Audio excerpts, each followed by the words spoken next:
नमस्ते भक्तों। वरुथिनी एकादशी के इस अत्यंत पावन और मंगलकारी अवसर पर आप सभी का हृदय से अभिनंदन है।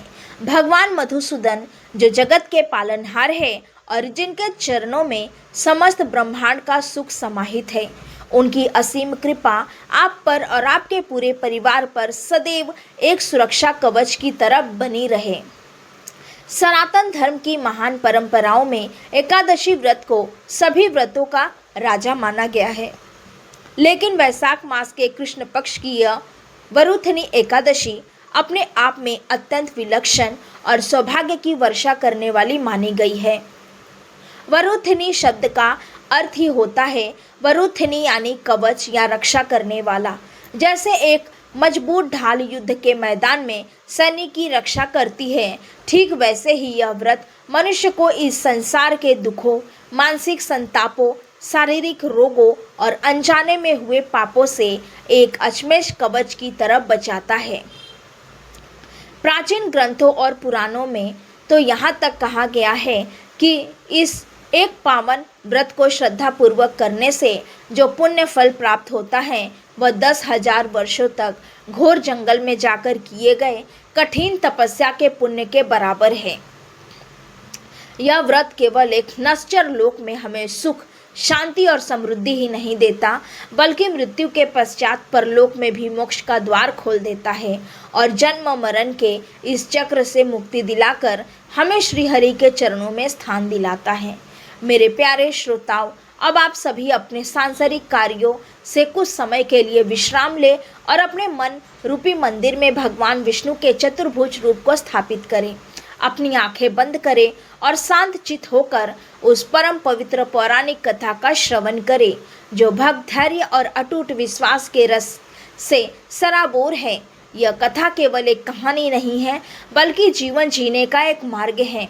बहुत समय पहले की बात है, सतयुग के उस स्वर्ण काल में, जब इस धरती पर मानधाता नाम एक अत्यंत प्रतापी, धर्मनिष्ठ और न्यायप्रिय राजा राज किया करते थे। राजा मानधाता जितने वीर और पराक्रमी थे, उतने ही वे विनम्र और ईश्वर के प्रति समर्पित भी थे।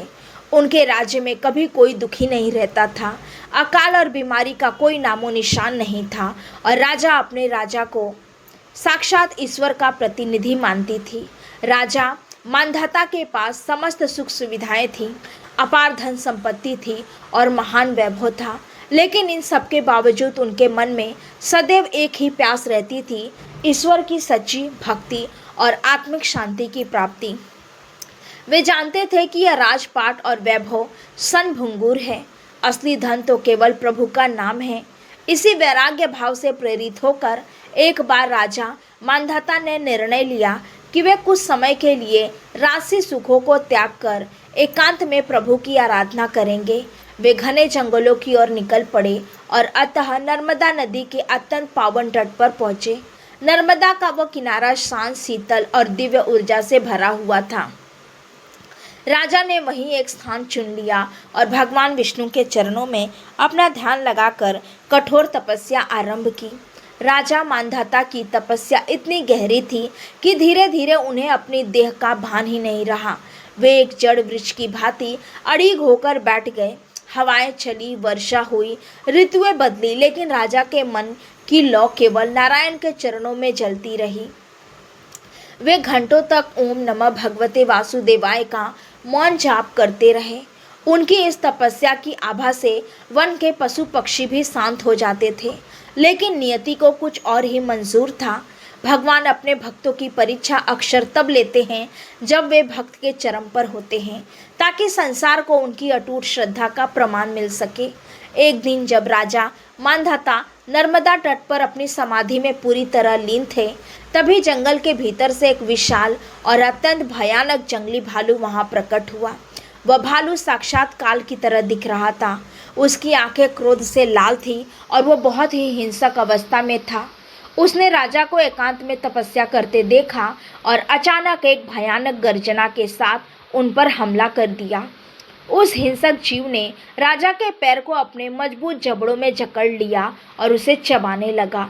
वह केवल हमला करके नहीं रुका, बल्कि वह राजा के पैर को घसीटते हुए उन्हें जंगल के गहरे सन्नाटे की ओर ले जाने लगा। सोचिए वह दृश्य कितना हृदय विदारक रहा होगा। राजा मांधाता का शरीर हाड़ मांस का था। उन्हें असहनीय पीड़ा हो रही थी, मांस कट रहा था और रक्त की धारा बह रही थी। लेकिन धन्य है वो महान राजा और धन्य है उनकी वो अविचल भक्ति। ऐसी जानलेवा पीड़ा और मृत्यु को सामने देखकर भी राजा मांधाता ने अपना धैर्य नहीं खोया। वे एक महान धनुर्धर थे। वे चाहते तो एक पल में उस भालू का अंत कर सकते थे, लेकिन उन्होंने सोचा कि मैं इस समय तपस्या के मार्ग पर हूँ।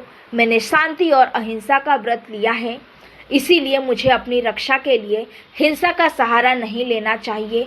अत्यंत कष्ट में डूबे हुए राजा ने केवल एक ही काम किया।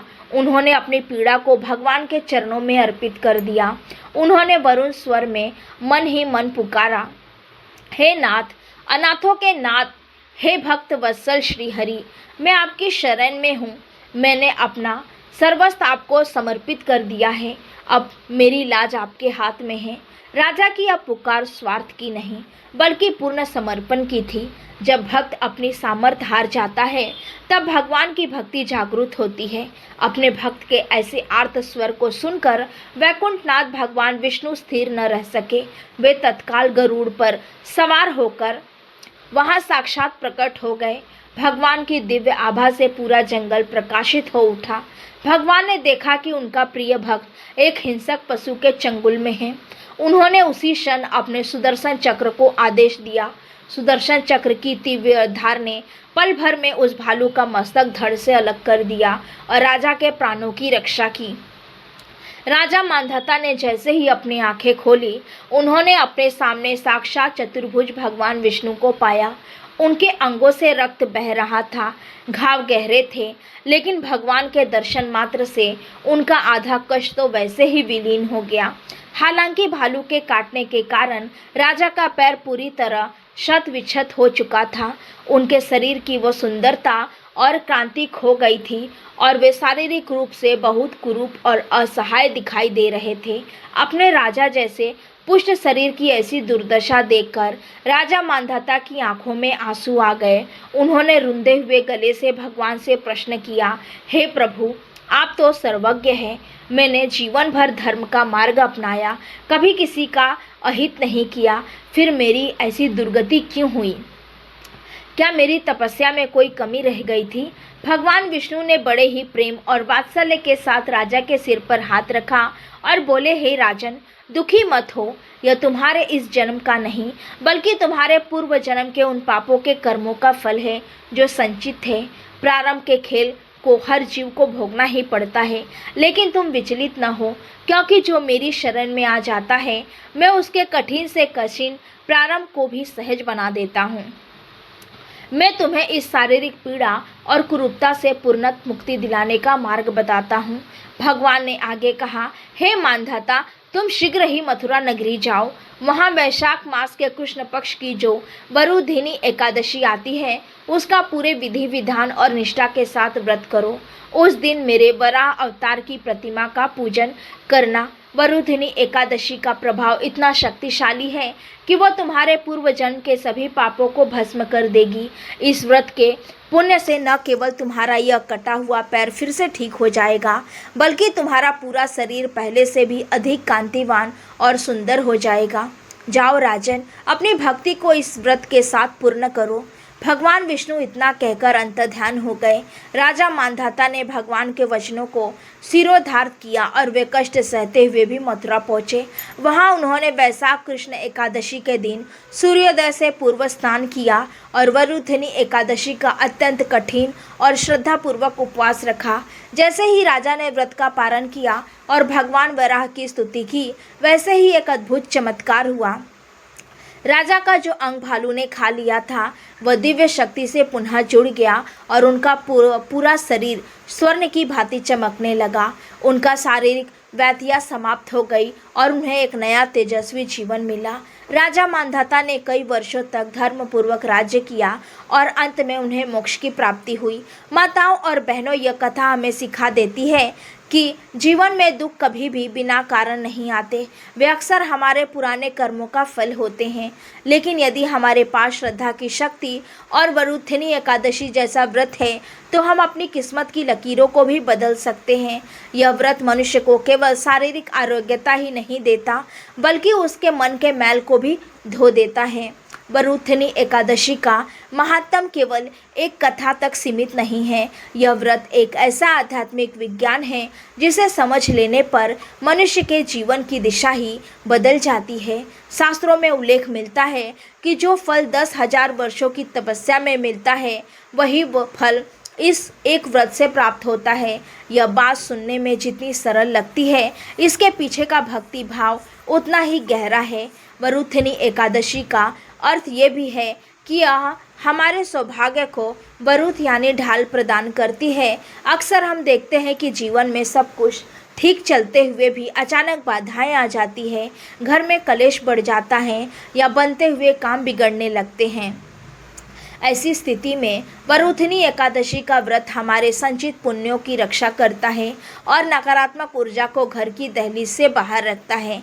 भगवान श्री कृष्ण ने युधिष्ठिर को समझाते हुए कहा था कि हे पांडु पुत्र, इस संसार में दान तो बहुत से हैं, हाथी का दान, घोड़े का दान, स्वर्ण का दान, लेकिन इस सब से श्रेष्ठ है अन्न का दान, और अन्न दान से भी ऊंचा स्थान दिया गया है कन्यादान को। परंतु जानकर आश्चर्य होगा कि वरुथिनी एकादशी का फल इन समस्त दोनों के संयुक्त फल से भी अधिक शक्तिशाली है।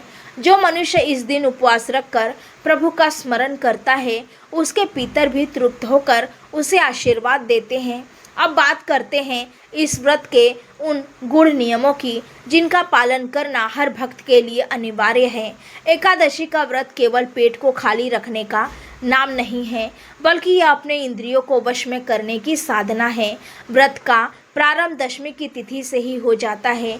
जो माताएं बहनें यह व्रत रखती हैं, उन्हें ध्यान देना चाहिए कि दशमी के दिन एक ही समय सात्विक भोजन करें। उस दिन कांसे के पात्र में भोजन करना, मांस मदिरा का सेवन, मसूर की दाल, चने, कोदो और शाक आदि का त्याग करना आवश्यक है। साथ ही दशमी की रात को पूर्ण ब्रह्मचर्य का पालन करना चाहिए। ये नियम इसीलिए बनाए गए हैं ताकि एकादशी के दिन शरीर शुद्ध रहे और मन केवल गोविंद के चरणों में लगा रहे। एकादशी की सुबह सूर्योदय से पूर्व उठना चाहिए। यदि संभव हो तो गंगा जल मिले जल से स्नान करें और मन में संकल्प ले कि हे प्रभु, आज मैं अपनी समस्त इंद्रियों को आपके चरणों में अर्पित कर रही हूँ। मेरा यह व्रत निर्विघ्न पूर्ण हो। पूजा के समय भगवान विष्णु के वराह अवतार का ध्यान करना इस एकादशी पर विशेष फलदायी माना गया है। भगवान वराह जिन्होंने पृथ्वी को रसातल से निकालकर उसकी रक्षा की थी, वे ही हमारे जीवन के दुखों के सागर से बाहर निकालते हैं। पूजा में गंध, पुष्प, धूप, दीप और विशेष रूप से ऋतु फलों का नैवेद्य लगाए। वरुथिनी एकादशी पर खरबूजे का भोग लगाना और उसका दान करना बहुत शुभ माना जाता है। लेकिन सबसे महत्वपूर्ण वस्तु है तुलसी दल। भगवान विष्णु कहते हैं कि मुझे 56 भोग प्रिय नहीं है। यदि मेरा भक्त मुझे प्रेम से एक तुलसी का पत्ता और जल अर्पित कर दे तो मैं उसी में तृप्त हो जाता हूँ। पूजा के दौरान ओम नमः भगवते वासुदेवाय मंत्र का निरंतर जाप करते रहना चाहिए। यह मंत्र एक दिव्य कवच की तरह काम करता है जो आपके चारों ओर सुरक्षा का घेरा बना देता है। एकादशी के दिन सबसे बड़ा सावधानी जो रखनी चाहिए वो है वाणी पर संयम।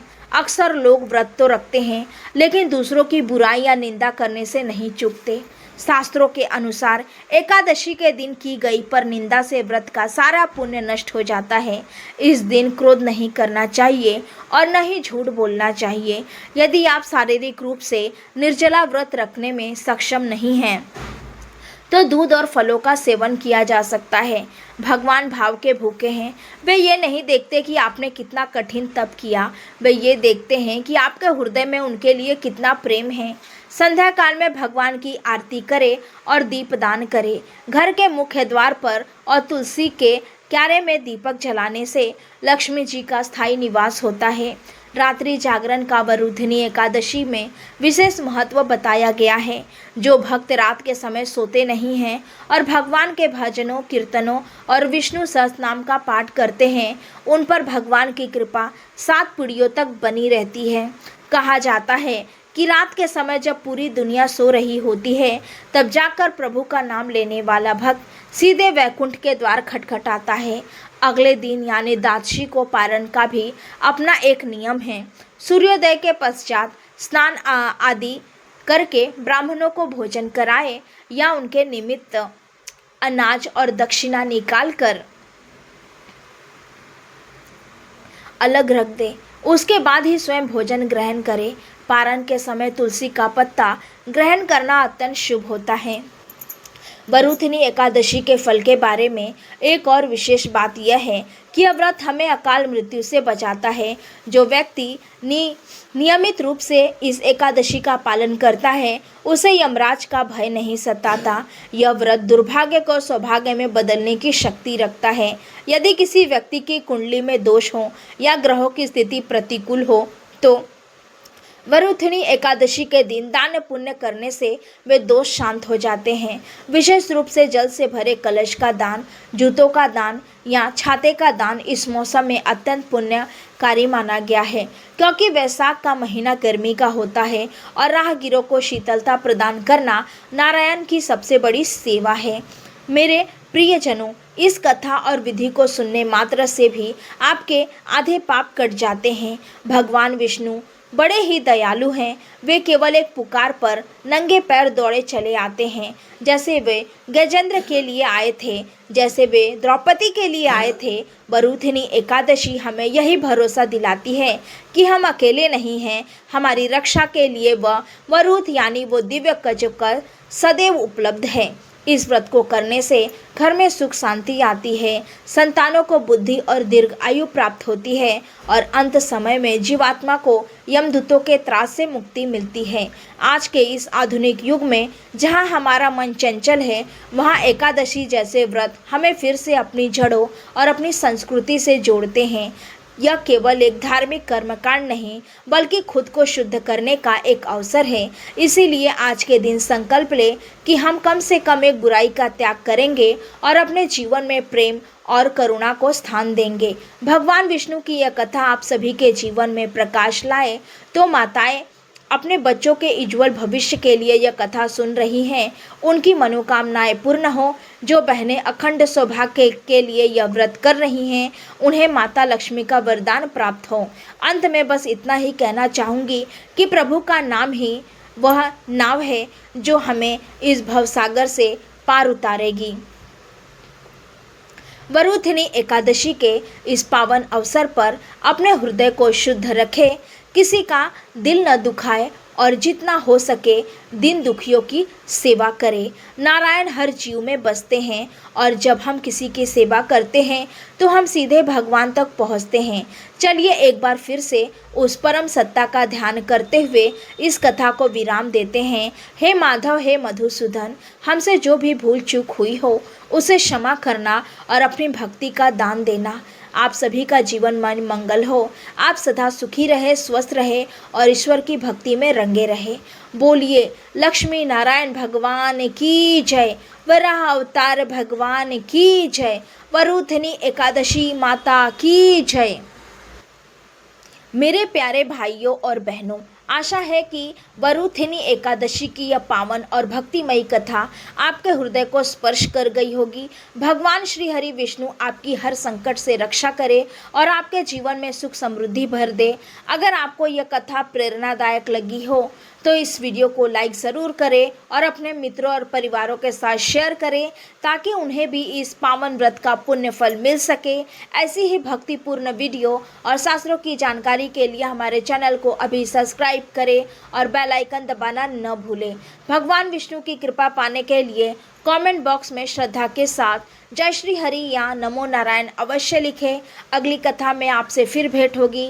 तब तक के लिए भगवान का स्मरण करते रहे। जय श्री कृष्णा, नमो नारायण।